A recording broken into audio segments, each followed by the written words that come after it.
Bénissez l'Éternel, vous toutes ses armées qui êtes ses serviteurs et qui faites sa volonté. Bénissez l'Éternel, vous toutes ses œuvres, dans tous les lieux de sa domination. Mon âme bénit l'Éternel. Mon âme bénit l'Éternel. Éternel mon Dieu, tu es infiniment grand. Tu es revêtu d'éclat et de magnificence. Il s'enveloppe de lumière comme un manteau. Il étend les cieux comme un pavillon. Il forme avec les eaux le fait de sa demeure. Il prend les nuées pour son char. Il s'avance sur les ailes du vent. Il fait des vents ses messagers, des flammes de feu ses serviteurs. Seigneur, Père, nous prions. Nous voulons être, Seigneur, dans une atmosphère de gloire en ce soir, Seigneur. Nous ne voulons pas seulement, Seigneur, que ton onction soit manifestée, mais nous voulons, Seigneur, que ta gloire soit là, Seigneur. Nous voulons que le ciel s'ouvre, Seigneur. Nous voulons voir cette échelle que Jacob avait vue. Nous voulons voir les anges monter et descendre sur nous en ce soir, Père. Seigneur, c'est notre dernière journée de 2019. Seigneur, nous allons recueillir, nous allons avoir en ce soir ce que 2019 a refusé de nous donner, Seigneur. Que la grâce, Seigneur Jésus-Christ, Père, que 2019 a refusé de donner à ton enfant. Donne à ton enfant de pouvoir recevoir cette grâce dans le nom de Jésus. Que Seigneur Jésus, le cœur qui s'endurcit pendant tous les 364 jours de 2019, que ce cœur, Seigneur, reçoive ta parole en ce soir. Seigneur, que ces mystères que nous n'avons pas compris pendant toute cette année, nous puissions les comprendre en ce soir.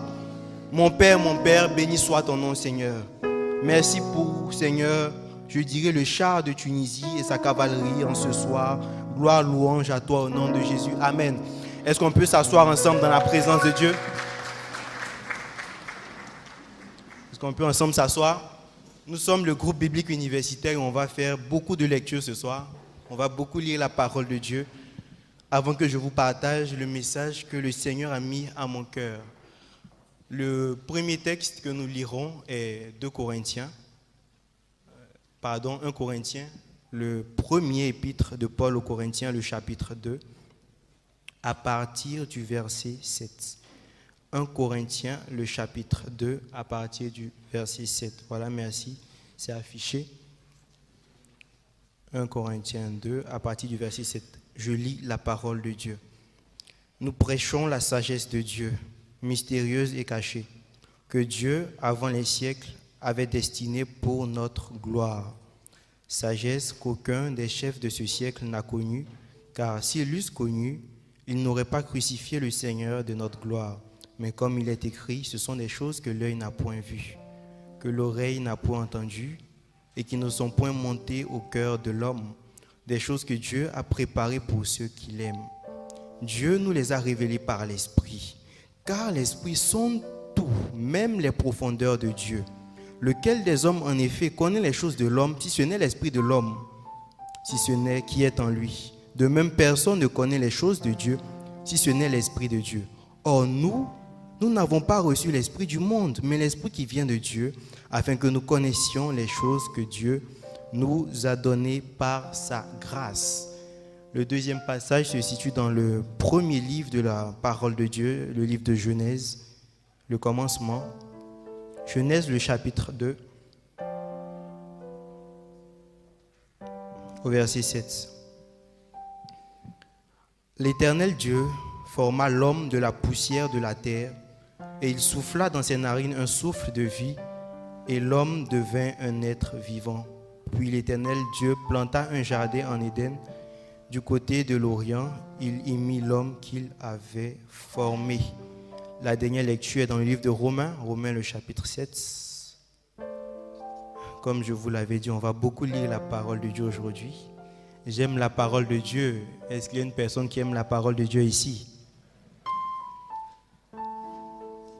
On lira un passage qui est souvent très mal compris, très mal interprété. C'est Romains 7, à partir du verset 14.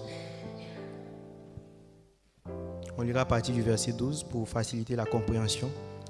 La loi est donc sainte, et le commandement est saint, juste et bon. Ce qui est bon a-t-il été pour moi une cause de mort? Loin de là. Mais c'est le péché, afin qu'il se manifestât comme péché en me donnant la mort par ce qui est bon. Et que par le commandement, il devint condamnable au plus haut point. Nous savons en effet que la loi est spirituelle, Mais moi, je suis charnel, vendu au péché, car je ne sais pas ce que je fais. Je ne fais point ce que je veux, et je fais ce que je hais. Or, si je fais ce que je ne veux pas, je reconnais par là que la loi est bonne.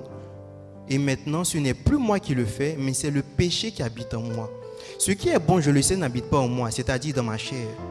J'ai la volonté, mais non le pouvoir de faire le bien. Car je ne fais pas le bien que je veux, et je fais le mal que je ne veux pas. Et si je fais ce que je ne veux pas, ce n'est plus moi qui le fais, mais c'est le péché qui habite en moi. Je trouve donc en moi cette loi. Quand je veux faire le bien, le mal est attaché à moi. Car je prends plaisir à la loi de Dieu selon l'homme intérieur, mais je vois dans mes membres une autre loi qui lutte contre la loi de mon entendement et qui me rend captif de la loi du péché qui est dans mes membres. Misérable que je suis, qui me délivrera du corps de cette mort? Grâce soit rendue à Dieu par Jésus-Christ notre Seigneur. Ainsi donc, moi-même, je suis par l'entendement esclave de la loi de Dieu et je suis par la chair esclave de la loi du péché. Il n'y a donc maintenant aucune condamnation pour ceux qui sont en Jésus-Christ. En effet, c'est la clé de notre message. La loi de l'esprit de vie en Jésus-Christ m'a affranchi de la loi du péché et de la mort. Car chose impossible à la loi, car la chair la rendait sans force.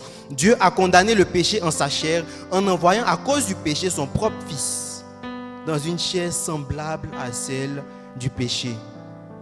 Et cela afin que la justice et la loi fût accomplies en nous qui marchons non selon la chair mais selon l'esprit. Amen.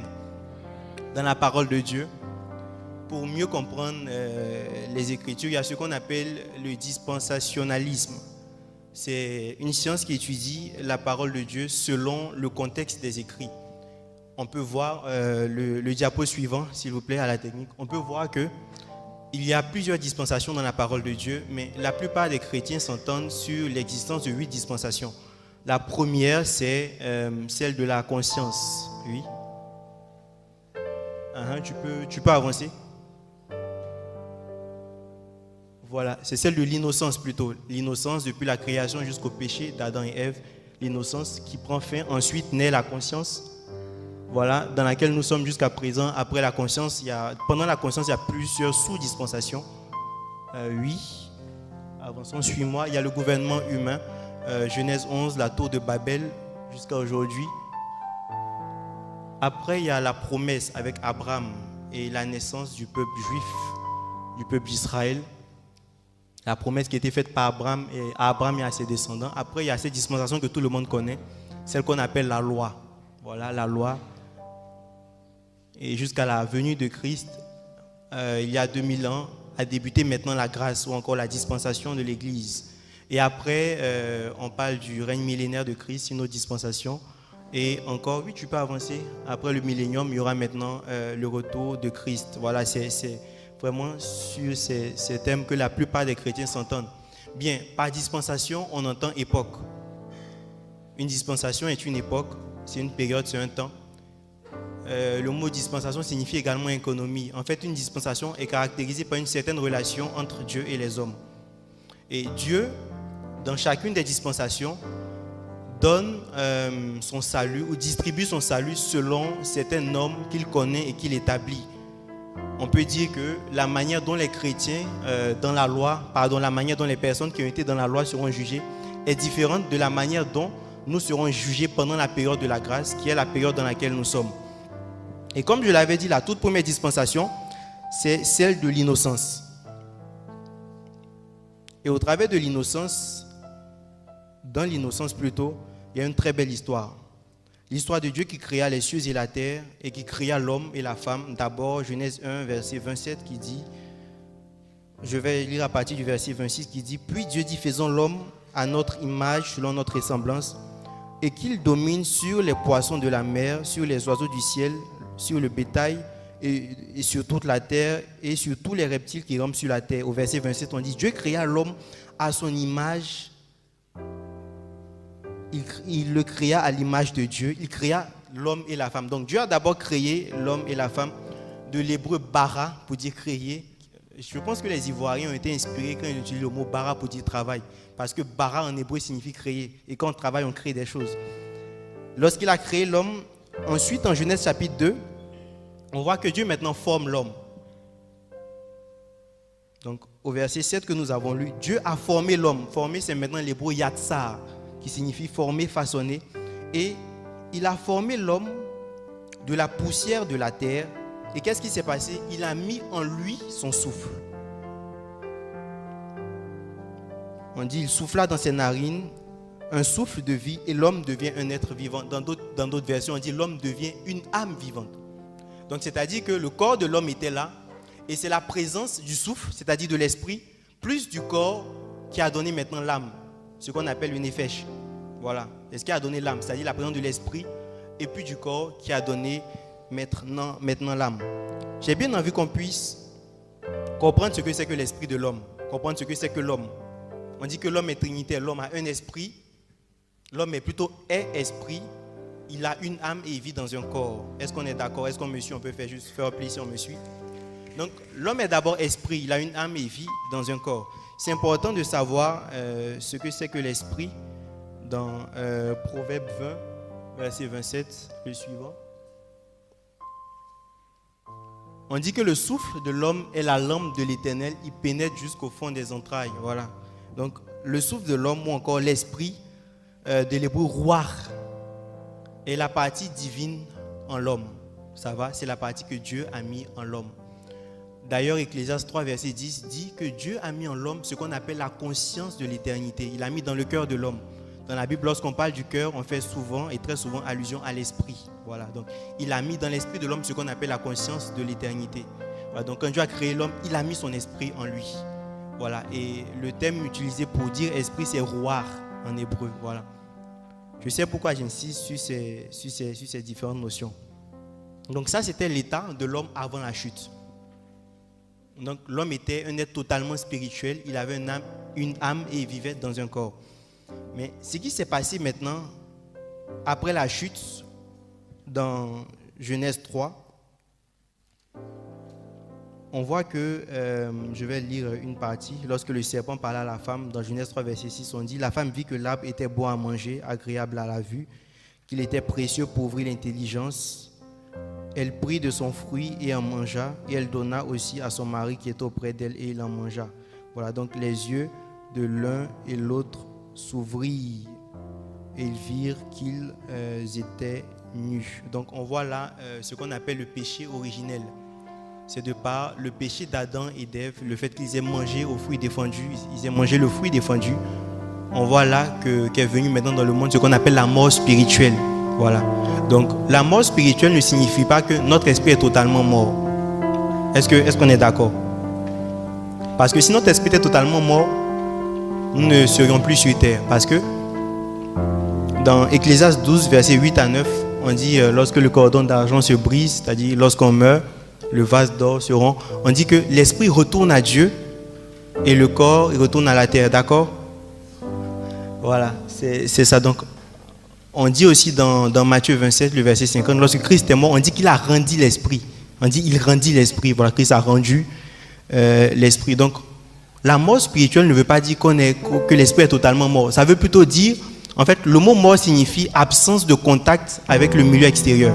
Ça veut dire qu'à partir du péché originel, Adam et Ève ou encore l'homme a perdu cette capacité-là de pouvoir rentrer en relation avec Dieu. En fait, c'est ça la mort spirituelle. C'est le fait de pouvoir, plutôt de ne pas être en relation avec Dieu. Et on dit que c'est maintenant que la chair a pris le dessus. Et la chair, c'est d'abord, je peux dire, ce qui nous pousse à être indépendants vis-à-vis de Dieu. En fait, c'est d'abord ça. Le fait de se sentir indépendant vis-à-vis de Dieu. Le fait de ne pas avoir besoin de Dieu dans sa vie. La preuve est que, quand ils ont vu qu'ils étaient nus, ils n'ont pas crié à Dieu pour avoir un vêtement, mais ils ont pris des figuiers pour se couvrir. Et Dieu a dit à l'homme, lorsque tu vas pécher, tu vas mourir, n'est-ce pas? Quand tu pécheras, tu mourras. On dit que ça veut dire que l'homme va mourir spirituellement, c'est vrai. Donc, à cause du péché, l'homme est d'abord mort spirituellement, mais ce n'est pas seulement ça. À cause du péché, l'homme qui avant avait l'opportunité, le pouvoir de pouvoir devenir éternel, parce qu'il avait aussi l'arbre de vie dans le milieu du jardin, a perdu aussi cette possibilité de pouvoir vivre éternellement comme Dieu. Voilà pourquoi Dieu a chassé l'homme du jardin pour l'empêcher de pouvoir goûter à l'arbre de vie. Est-ce qu'on me suit? J'espère que je ne suis pas un peu trop rapide ou c'est pas un peu trop compliqué ce qu'on dit. Voilà. Eh bien, donc à partir de là, la mort est rentrée maintenant dans la vie de l'homme. Voilà pourquoi la Bible dit, car le salaire du péché, c'est la mort. Parce que l'homme a péché, la mort est rentrée. Et l'homme est mort d'abord spirituellement, c'est-à-dire séparé de Dieu. Mais l'homme maintenant va mourir aussi, comment dirais-je, physiquement. Et il y a ce qu'on appelle le rachat. On peut voir que dans la loi, même dans la loi, la dispensation qu'on avait vue ici, à cause des péchés, on offrait des sacrifices, n'est-ce pas? On offrait des sacrifices en fait pour le pardon des péchés. Mais pourquoi on offre des animaux? On ne s'est jamais posé cette question-là. Mais pourquoi on doit tuer des animaux pour le pardon des péchés? Je ne sais pas si cette question vous est déjà venue à l'esprit. Voilà, mais pourquoi? Parce que bon, ils ont péché, on dit qu'ils allaient mourir. Mais j'ai envie de dire à quelqu'un que, en fait, Dieu a offert le premier sacrifice d'animal pour le pardon des péchés. Il a fait le premier rachat lorsqu'il a recouvert Adam et Ève de peau. Quand on parle de peau, c'est peau de quoi? La peau des animaux. Donc il a tué des animaux et il a couvert Adam et Ève. Mais moi, ma question, c'est de comprendre en fait pourquoi dans la parole de Dieu, à chaque fois, on parle de sacrifice d'animaux pour le pardon des péchés pour l'homme. Pour cela, on va lire Lévitique 17, le verset 14. Lévitique 17, 14, qui dit que la vie de toute chair, c'est son sang qui est en elle. C'est pourquoi j'ai dit aux enfants d'Israël, vous ne mangerez le sang d'aucune chair. On voit que les Israéliens jusqu'à aujourd'hui ne mangent pas le sang des animaux parce que selon Dieu, selon ce que Dieu a dit, la vie en fait de toute personne est dans le sang. Voilà, donc on peut comprendre que les animaux étaient offerts en fait pour racheter l'homme. Il y avait une substitution qui était faite. C'est-à-dire, parce qu'on avait péché, on devait mourir. Donc, il y avait des animaux qui étaient offerts lorsqu'on les tue, lorsque leur sang coule. C'est en fait la vie de cet animal pour remplacer, je peux dire, la nôtre. Parce que c'est nous qui devons mourir, mais on fait une substitution, un rachat. C'est ce qu'on appelle un rachat, voilà, pour nous, pour que nous puissions être en vie. Est-ce que ça va, hein? Je vois des visages qui me regardent. Ne vous inquiétez pas, on arrive. On va mieux comprendre là où je veux en venir. Voilà, donc on fait ce qu'on appelle le rachat. Et il y avait ce qu'on appelait le sacrifice perpétuel. Là maintenant, c'est dans Exode 29, les versets 38 et 39. Exode 29, 38 et 39, où Dieu parlait, il disait, voici ce que tu offriras sur l'autel, 2 agneaux d'un an, chaque jour et à perpétuité. Tu offriras l'un des agneaux le matin et tu offriras l'autre agneau entre les 2 soirs. Donc chaque jour, le sacrificateur devait entrer dans le temple et offrir 2 agneaux. Le premier, il offrait le matin. C'est précisé qu'il offrait à la 3e heure romaine. La 3e heure romaine, c'est 9 heures. Voilà. Donc il offrait à 9 heures le matin. Et l'autre, il offrait entre les 2 soirs, c'est-à-dire 15 heures. Ça ne vous rappelle pas quelque chose? Il offrait le premier sacrifice perpétuel à 9 heures et le second à 15 heures. On l'appelait le tamid. Et tamid signifie, bien entendu, perpétuel, quelque chose qui est continuel, qui se fait en fait toujours. Mais pourquoi suis-je en train de vous parler du tamid? Parce que notre tamid a été offert il y a 2000 ans à la croix afin de nous racheter de la mort. Je vous ai parlé de 9 heures, c'est-à-dire la 3e heure romaine, et puis de 15 heures. Ça vous fait penser à quoi? À l'œuvre de la croix. En fait, tout simplement parce que ils ont commencé à crucifier Jésus à partir de la 3e heure du matin, c'est-à-dire 9 heures. Et à 15 heures, il a rendu l'esprit. Juste pour te dire que Christ est ton sacrifice perpétuel. Voilà pourquoi Hébreux, le chapitre 9, le verset 11 à 12 nous dit ceci. Hébreux. Mais Christ est venu comme un souverain sacrificateur des biens à venir. Il a traversé le tabernacle plus grand et plus parfait qui n'est pas construit de la main d'un homme. Parce que c'était dans le temple, dans le tabernacle que les animaux étaient offerts. C'est-à-dire qu'il n'est pas de cette création. Alors que le tamid était offert chaque jour, on nous dit ici que Christ est entré à, comment? Une fois pour toutes. dans le lieu très saint, non avec le sang des boucs et des veaux, mais avec son propre sang, ayant pour nous une rédemption éternelle. En fait, le sang des boucs et des veaux n'était pas parfait. Il ne pouvait que couvrir les péchés et chaque jour on faisait le même sacrifice. C'est-à-dire chaque jour on devait refaire le même sacrifice en fait pour le pardon des péchés. Le souverain sacrificateur le faisait. Mais nous avons un souverain sacrificateur qui est venu sur terre, qui n'a commis aucun péché, mais qui a porté nos péchés et qui s'est offert pour toi, pour moi, afin qu'il n'y ait plus aucune condamnation pour ceux qui sont en Christ. Voilà pourquoi on dit il a obtenu pour nous une rédemption éternelle. La rédemption, c'est le rachat. On n'est plus racheté par des animaux, par le sang des animaux, mais on est racheté maintenant par Christ. Ne t'en fais pas, si la parole te touche, tu peux dire Amen. Lorsqu'on lit Apocalypse 3, Christ se présente comme étant l'Amen. Donc à un certain moment, lorsque tu dis Amen, ce n'est pas un mot simple que tu dis, tu appelles quelqu'un. Est-ce qu'on peut l'appeler en ce soir? Voilà. Donc Christ a fait le rachat de toute l'humanité avec son propre sang. Et Christ n'a commis aucun péché, mais Christ a porté tous nos péchés sur son corps à la croix. Et il y a même en fait, l'œuvre de la croix est tellement profonde, il y a même des détails peut-être qui nous paraissent anodins, mais qui ne sont pas anodins. Qu'est-ce qu'on avait mis sur la tête de Christ? Une couronne d'épines, c'est ça, non? D'accord, prenons Genèse 3. Genèse 3.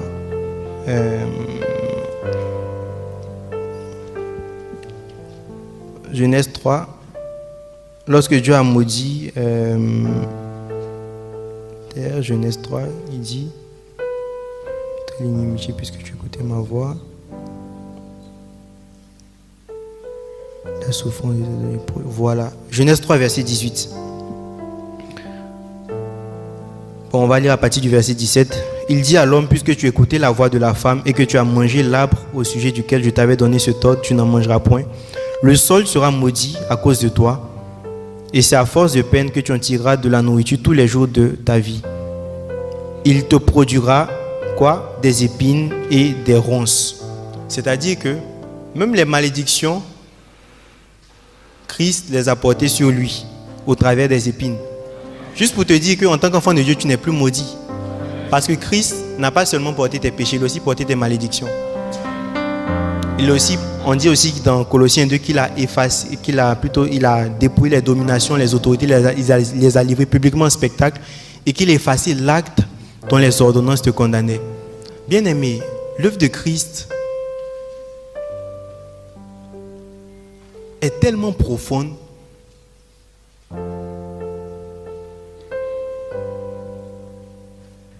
Je me demande bien, est-ce qu'on arrive à pouvoir percevoir ce que Christ a fait pour nous à la croix?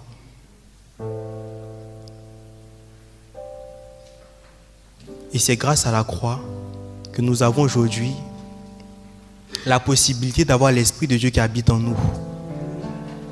Et l'Esprit de Dieu qui vient ôter cette séparation entre nous et Dieu. En fait, à la croix, Christ a tout fait. À la croix, Christ a payé le prix pour toi, il a payé le prix pour moi. Et en fait, c'est dommage lorsqu'on joue avec l'œuvre de la croix. Un pasteur pouvait dire, il disait que, il sait que lorsque nous irons au ciel, Dieu nous demandera comment a-t-on géré notre vie, mais également comment a-t-on tenu compte de Christ dans notre vie sur terre. Et je pense également que nous serons jugés en fonction de la manière dont nous avons considéré le Christ Jésus. Il y a ce qu'on appelle l'incarnation. Christ était esprit avec Dieu. Mais à cause de nous, les théologiens pensent que Christ aura un corps pour toujours. On dit qu'il s'est il s'est humilié en prenant la forme d'un serviteur. En fait, à cause de toi, Dieu s'est fait serviteur. Et il aura ce corps-là pour toujours. Nous sommes dans la période de la grâce. La grâce est une faveur imméritée, un don qu'on fait à quelqu'un, mais la grâce a eu un prix. Ce prix, c'est Jésus-Christ, qui a donné son sang, et comme nous l'avons dit, la vie se trouve dans le sang, qui a donné aussi sa vie pour toi, afin que à tous ceux qui l'ont reçu, à ceux qui croient en son nom, ils deviennent enfants de Dieu, lesquels sont nés non de la volonté de la chair, ni de la volonté des hommes, mais de Dieu. Je cite ce passage pour te dire quoi? Pour te dire que même la nouvelle naissance est un processus hautement spirituel. C'est-à-dire que tu ne peux pas naître de nouveau en comptant sur toi-même ta propre chair, sur toi-même ta propre force. Voilà pourquoi nous prions pour les nouvelles naissances. Lorsqu'on lance les appels et qu'on se lève, c'est parce qu'on est conscient du fait que cette œuvre est tellement spirituelle que nous devons prier afin que l'Esprit de Dieu opère ce miracle de la nouvelle naissance en nous. Vous savez, je crois au miracle, je crois en la guérison, je crois en toutes ces choses. Mais le plus grand miracle, c'est d'abord la nouvelle naissance. Parce que comment, nous qui sommes là humains, moi me voici, Dieu va venir habiter en moi. Je ne sais pas si vous pouvez quantifier ça. On dit qu'il est omnipotent, il est omniprésent, il est présent partout. On dit, il fait du ciel son trône de gloire et la terre son marchepied. Il y a un chant même qu'on chantait, il tient le monde dans sa main. Lui qui tient le monde dans sa main va habiter en toi. En fait, c'est ça. Nous prêchons quelque chose qui semble fou aux yeux des hommes, mais en réalité, c'est la plus grande des choses, c'est la chose la plus merveilleuse, le plus précieux cadeau que Dieu a fait à l'humanité. Voilà pourquoi Hébreu nous parle en fait, nous dit qu'il n'y a pas de plus terrible, je ne sais pas, il n'y aura pas de plus terrible, comment dirais, châtiment que ceux qui ont foulé au pied les Écritures. C'est-à-dire quoi? Pour ceux d'aujourd'hui qui sont dans la période de la grâce, à qui on va annoncer la parole de Dieu, qui vont prendre ça pour un jeu. Il n'y a pas de pire, erreur. Même les gens de la loi seront mieux traités que vous. Parce que pour toi, Christ est mort. Il s'est fait malédiction pour toi. Il a porté une couronne d'épines. Pour toi, on regarde souvent les films La Passion du Christ. On voit à quel point ils l'ont vraiment chicoté. Chez nous, on dit Fimbou, ils l'ont tapé. Il était défiguré à cause de toi. À cause de toi-même, il aura toujours un corps. Et tu vas jouer avec l'œuvre de la croix. Moi, je ne peux pas jouer avec l'œuvre de la croix. Même lorsqu'on parle de perte de salut au nom des églises, ils disent on perd, d'autres disent on ne perd pas. Moi, je dis bon, peut-être qu'on perd, mais moi, je ne peux pas perdre mon salut. Parce qu'on est sauvé par la grâce, mais par le moyen de la foi. C'est ce que tu crois qui te conditionne. Et moi, je crois que mon salut, je ne vais pas le perdre. Parce que rien ne m'arrachera de la main de Dieu. Donc, si vous voulez perdre votre salut, ce n'est pas grave, ok. Mais moi, pour moi, je ne dois en aucun cas le perdre. Amen. En fait, la Bible dit, dans 2 Corinthiens 5, le verset 16 à 17, si quelqu'un est en Christ, il est une nouvelle créature. Les choses anciennes sont passées, toutes choses sont devenues nouvelles.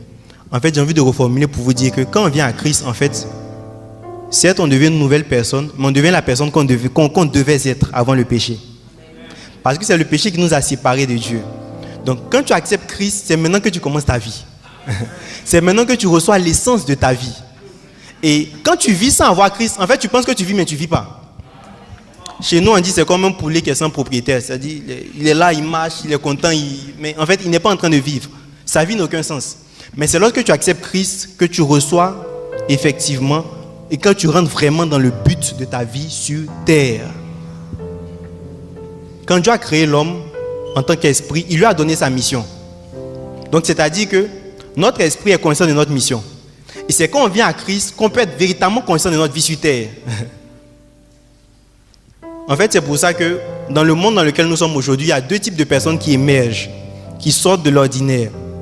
Il y a de bons chrétiens et de bons mystiques. Parce que le diable, voyant, je peux dire, les plans que Dieu avait prévus pour eux, et à mesure de leur permettre aussi de trouver un sens à leur vie. Dans nos pays, ceux qui dominent sont des occultistes, c'est ça, non? Pour avoir du travail, on doit se compromettre dans les pays et tout ça. Mais j'ai une bonne nouvelle pour toi. Parce que réussir dans la vie, trouver l'essence de sa vie sur terre n'est pas seulement réservé aux occultistes. En fait, c'est un mensonge du diable. Mais réussir sa vie sur terre, comprendre le but de sa vie est d'abord réservé à toi qui es enfant de Dieu. Parce que lorsque tu nais de nouveau, c'est maintenant que tu commences ta vie. En fait, on a l'impression qu'ils vivent, mais ils ne vivent pas. C'est nous qui vivons. En fait, il y a tout en Christ. Est-ce que Alain Assois est là? Oui, je peux avancer. On va un peu illustrer ce que c'est lorsqu'on reçoit l'Esprit de Dieu. Voilà pourquoi c'est important de se laisser conduire par l'Esprit de Dieu. Et en tant que chrétien, on doit je veux dire vraiment laisser primer l'Esprit de Dieu dans notre vie. Une autre personne qui va venir pour qu'on puisse illustrer ça. Une autre personne. Une deuxième. Gabriel, tu peux venir. Je vais parler sans micro. Voilà. Donc, je suis le Saint-Esprit. Voici Alain. Ça, c'est lui-même. Bon, on va dire c'est la chair. Et Alain a reçu l'Esprit de Dieu. Gabriel est Jésus. Et dans Éphésiens 1, le verset 13, tu peux mettre le passage. Il est écrit que en Christ, après avoir entendu la parole de la vérité qui est l'évangile de notre salut, nous avons été scellés du Saint-Esprit qui nous avait été promis. Si vous lisez la King James version, vous dira c'est lui, c'est-à-dire scellé avec. Parce qu'en fait, le terme grec ici, c'est en fait scellé qui veut dire en fait attaché. Donc on était attaché avec le Saint-Esprit au niveau des reins. C'est ce que le terme hébreu veut dire. Donc ça veut dire tout simplement que lorsque Alain se convertit, moi le Saint-Esprit, une manière de parler, je n'ai pas dit sur le Saint-Esprit. Donc nous sommes attachés, attache-moi. Bien serré. Hein. Si tu ne sais pas bien, c'est que tu n'es pas bien converti. Donc voici le Saint-Esprit qui est là. Et voici Jésus. Et moi le Saint-Esprit, je tire Alain pour aller vers Jésus. Mais quand Alain refuse de se laisser conduire par l'Esprit de Dieu, qu'est-ce qui se fait? Dis-moi. Voilà, donc on va. Dis-moi doucement. Moi le Saint-Esprit, je le tire pour aller. Voilà en fait ce que la Bible dit quand on dit, c'est bon.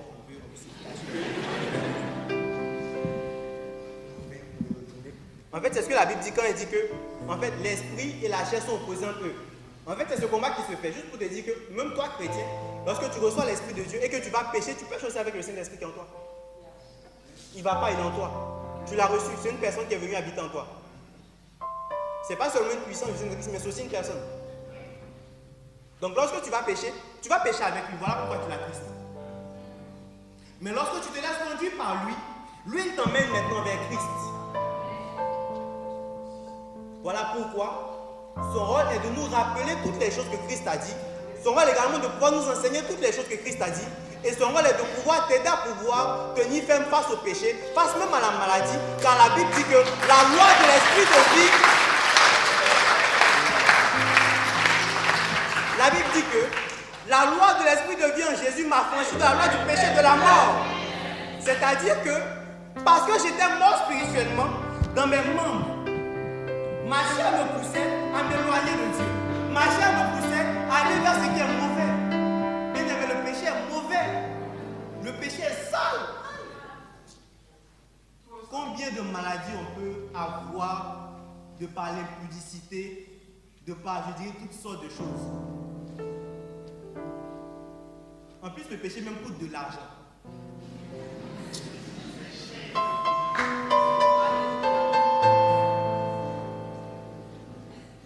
Mais lorsque tu reçois l'Esprit de Dieu, la loi de l'Esprit de vie en Jésus t'a franchi de la loi du péché et de la mort.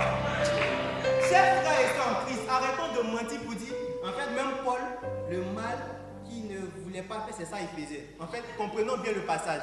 Il dit que j'étais esclave. Mais en réalité, il peut lui-même lui demander, mais qui me délivrera de cette mort? Il dit, grâce soit rendue à Jésus-Christ qui m'a franchi de la loi du péché et de la mort. En fait, le péché ne nous appartient pas en tant que chrétien. J'aime beaucoup le verset qu'un frère, il va se reconnaître qu'il aime beaucoup. Lui, c'est un passionné de la grâce. Je crois qu'il est en train de sourire même parce qu'il sait déjà. C'est Romains chapitre 6, verset 14. Ah, il a même crié parce qu'il sait que c'est son verset préféré.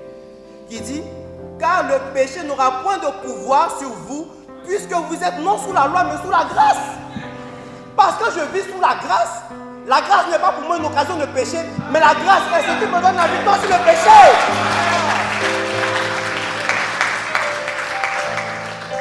Frères et sœurs, comprenons la grâce de Dieu, sinon le jour du jugement ça va chauffer. On aura honte pour rien.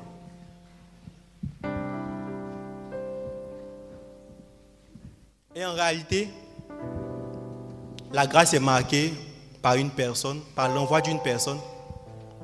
Et même avant de dire ça, réfléchissons par rapport à quelque chose. On aime tous Jésus, c'est ça?